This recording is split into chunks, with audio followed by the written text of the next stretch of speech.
All right. Right, well, welcome to Medcurity Live. I am Joe Gellatly. And I'm Amanda Hepper. We're excited to be back with you again here on this Wednesday. And as we've been doing the last few weeks, we're going to talk through a recent breach and some of the lessons learned that we can take away from that as healthcare providers and business associates. So if you have any questions, please throw them in the comments as we're talking, or if you're watching this later, shoot us an email or send us a comment. I'd love to engage with you and hear what's interesting and what you'd like us to focus on. So Amanda's going to start us out here with who's our topic of the day? Well, I'm going to interject one other thing really quick. How's that? Please do. See our beautiful Medcurity sign? Bonnie Gellatly painted that, and so we are so thankful for her because she just hit the nail on the head with our logo, and just wanted to do a shout out to Bonnie. Yeah, appreciate that. Nice backdrop for us now. Yes. So, Premera, to answer your question. Okay. The largest healthcare provider insurer in the Pacific Northwest. So they reached a proposed $74 million settlement with 11 million patients that were impacted by a breach that occurred in May of 2014 through March of 2015. And in parallel with that $74 million proposed settlement was last month, and in July there was a $10 million settlement that Premera's agreed to pay that was filed in Washington State by our Attorney General, Bob Ferguson. And so that's $84 million in fines and penalties. And we just want to talk through some of the things that led up to this, and not only the financial obligations that Premera has, but there's a lot of other things that they need to do. So you've mentioned the state. So is this, we've been talking about OCR penalties so far. Is this different? This is different, and very good question. So the OCR has not yet investigated this, as far as we know. It's on the archives of their website, but they have not declared that they are officially investigating it. So we don't know if they will or will not. So oftentimes, like with Anthem, there was a lot of other civil litigations, and it was like almost $400 million, and then the OCR came in and gave them a $16 million fine. So we'll wait and see what the OCR says, and happy to report on that. So is the state nicer, or what did the state do? What does this look like for Premera? Good question. So the state, it was $10 million, and Washington State represented another 29 states. So, or affiliates. Some of the things that they need to do, 5.4 million of this went to the Attorney General's office, and will go toward continued enforcement of like issues in the state for security and privacy. And the other 4.6 million has gone to 29 other states that joined in this action. But not only that, here are the other things that they need to do. They need to ensure its data security program protects PHI as required by law, regularly assess and update its security measures. What does that sound like? Risk assessment? Right. Yep. Right. That has come up with every other breach that we've discussed. Map where HIPAA protected information, including personal health information, is located on the Premera network. I bet that's a lot of mapping. Yeah. Yeah, but we talk about that, how critical it becomes when people have more applications they use, or maybe they've installed their own applications to manage schedules, right? There's a number of tools that they may be using. And pretty soon you have your medical records and your practice management, and you think, well, that's where my PHI is. It's in the cloud, I'm set. Right. And it's easy to lose track of how the group drives where scanned documents are being stored, we've seen, right? Yeah. So as you dive a little deeper, being able to map every place where you're storing any patient information is critical. Right. So you need to have that inventory and regularly assess that, right? Yep. You just don't do it once and you're done. Systems are always changing. Even the data elements within systems are changing, so what may not have contained protected health information may in the future contain it. Provide data security reports completed by a third-party security expert approved by the Multi-State Coalition to the Washington State Attorney General's Office. Wow. Yeah, that sounds intense. And hire a CISO, which is a Chief Information Security Officer, which is a separate position from the Chief Information Officer. And not only that, they must hold regular meetings between the Chief Information Security Officer and Primera's executive management team, and must meet with Primera's CEO this is that position, the CISO, every 2 months to inform the CEO of any unauthorized intrusions into Primera network. And that must be done within 48 hours of discovery. So part of the review of this is that there had been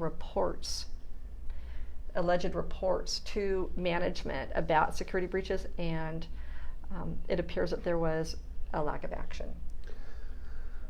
So. The specificity in this is Yes. really unique. That is interesting. So they're dictating not just here's your penalty, figure out how not to have it happen again, but they're dictating even meeting schedules Yes. between a new role and the CEO, Yes.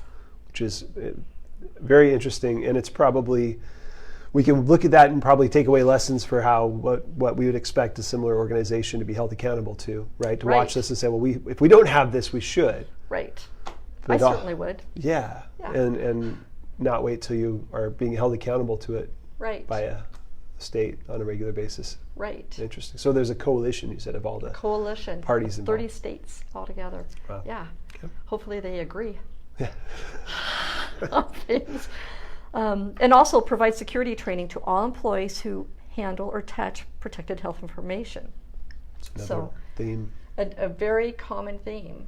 To provide that ongoing training and to create that culture of compliance, which is not just a once-a-year training. That training is important, but to continually educate people on how to recognize when there's incidents, and to make sure that they understand what to do with that, who to report that to, and to not be afraid to report that, but to know that that's really expected, and that just improves the overall health of the organization, right? Mm-hmm. So, in addition, the $74 million federal class action lawsuit, $32 million of that went to the patients and legal fees. So, continued credit monitoring, and if patients who had their information breached, they can file a claim against that and then be reimbursed for that. And then $42 million of it is to, over 3 years, to improve their security program. You know, interesting on the first point, just thinking about that. So you mentioned, Lorraine, you mentioned Experian being a recent breach, and that was a big hit to them. But when you think about all the business that these penalties are creating for credit monitoring services like Experian, because this is a requirement for them to spend tens of millions of dollars to order credit reports for many consumers that may not have previously been interested in wanting that. So I wonder, all in all, if that was a wash, or actually it's overall these issues are kind of a boon for the credit monitoring industry, even if they have their own slip-ups every now and then, because that's a lot of money through these different penalties that's being funneled toward and reasonably so. It makes sense, but to credit monitoring. So it wasn't not like the patients are getting cash for this. It sounds like it's the services to mitigate and monitor what happened. Right. Yeah, makes sense. Yep. So,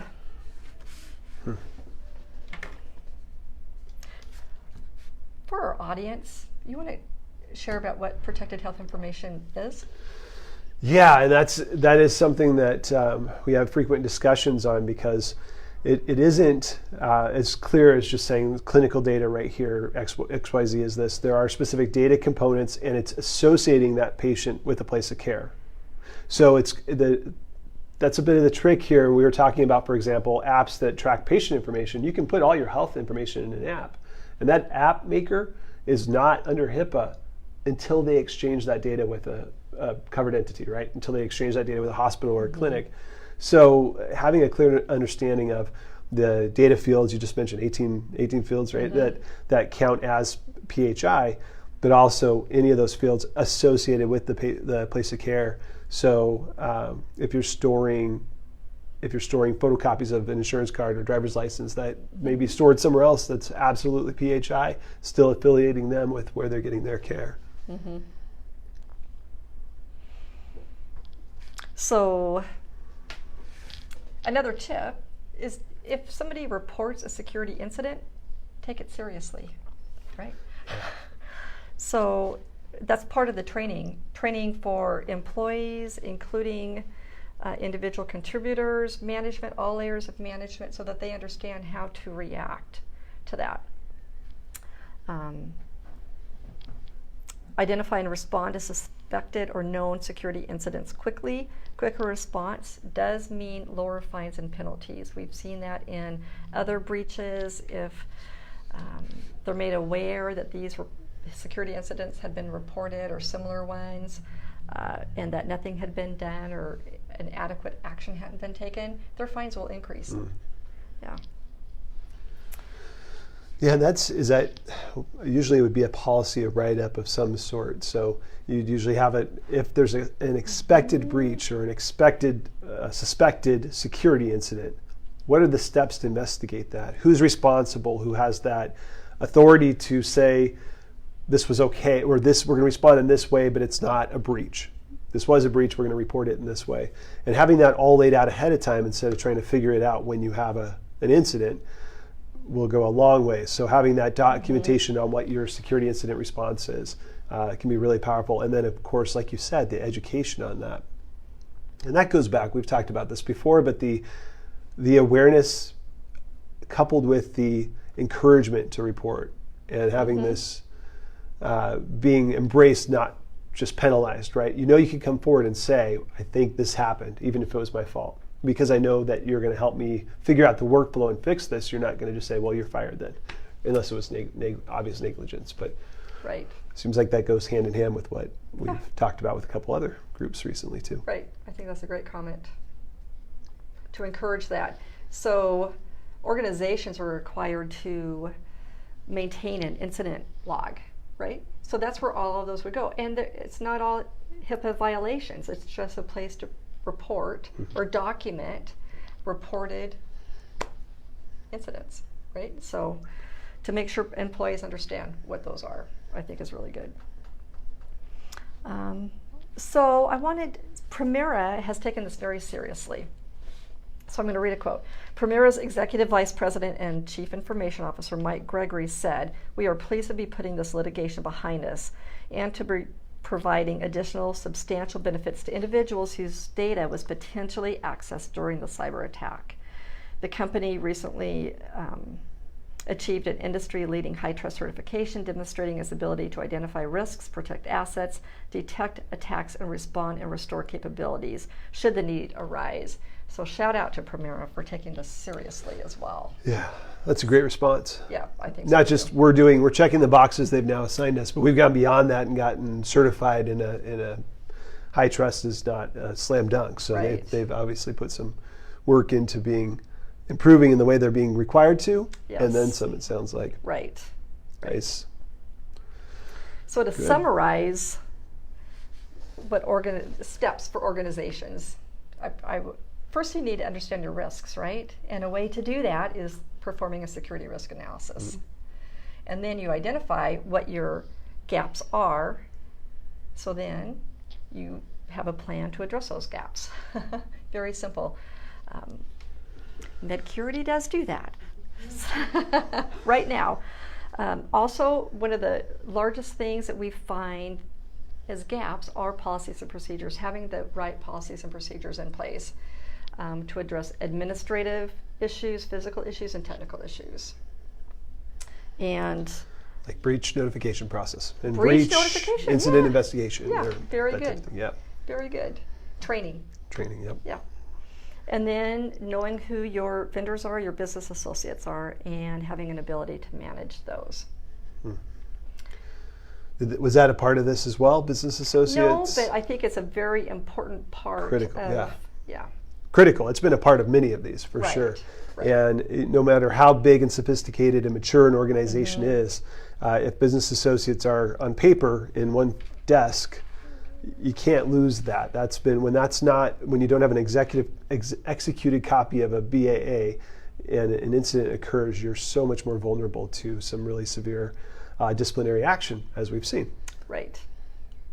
And to hold those vendors, those business associates accountable. Yeah, we got more coming on that soon. We do. Yeah. We do. Anything else? I don't have anything Cool. Well, else thank you now. for walking us through that. That was Wow. that's a really interesting and maybe a new precedent example of a breach to have before the OCR is even involved. Right. That much mitigation required and, Right. and financial penalty on it. Yeah, So, very expensive. yeah. So we'll learn from that. Thank you for being a part of this as well, and we will be around. We will be here next week. We got a quick question. Okay, let's take this. Is there common low-hanging fruit where most of these breaches occur? Is it email 72% of the time, or is it patching issues or something on the network allowing intrusion? So OCR has released some materials to say, based on what they're seeing, focus here. By and large, they don't release the results of their investigations unless they hit that point where there's a major penalty involved. So lots of smaller penalties, investigations, there's a lot that we don't have the data on necessarily.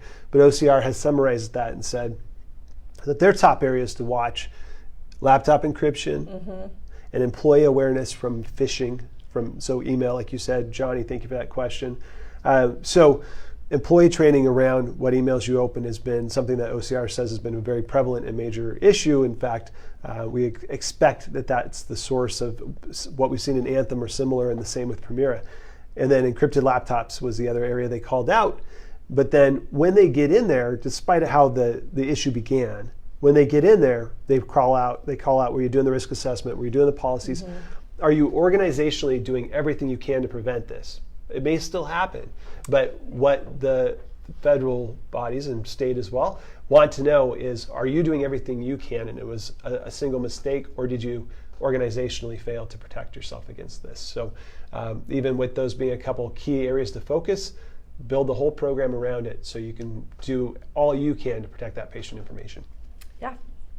And when somebody reports something, investigate it immediately, right? Yeah, exactly. Yep. So thanks for the question. We'll be here next week. I appreciate you joining us, and we'll talk to you soon. Thank you. See you next week.